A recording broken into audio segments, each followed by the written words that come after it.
বিমান বাংলাদেশ এয়ারলাইন্সের লন্ডন ঢাকা রুটের একটি নিয়মিত ফ্লাইট বিএনপির ভারপ্রাপ্ত চেয়ারম্যান তারিক রহমানের জন্য নির্ধারণ করা হয়েছে। ফ্লাইটটি থেকে দুজন কেবিন ক্রুকে সরিয়ে নেওয়া হয়েছে।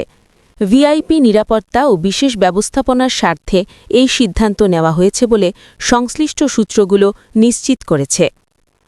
প্রত্যাহার হওয়া ওই দুই কেবিন ক্রু হলেন জুনিয়র পার্সার মোহাম্মদ শওগাতুল আলম শওগাত ও ফ্লাইট স্টুয়ার্ডেস জিনিয়া ইসলাম।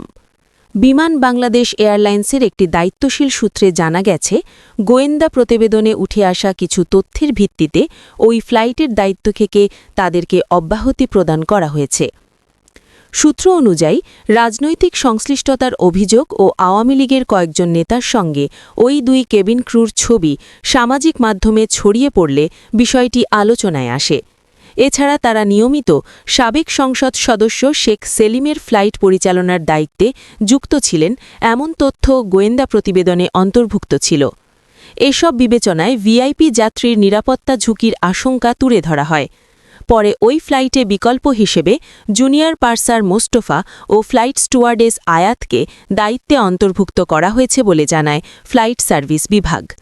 সংশ্লিষ্ট কর্মকর্তারা জানিয়েছেন, গোয়েন্দা প্রতিবেদনের ভিত্তিতে চলতি বছরের ২ মে বিএনপি চেয়ারপারসন খালেদা জিয়ার একটি ফ্লাইটেও দুই কেবিন ক্রুকে দায়িত্ব থেকে সরিয়ে নেওয়া হয়েছিল।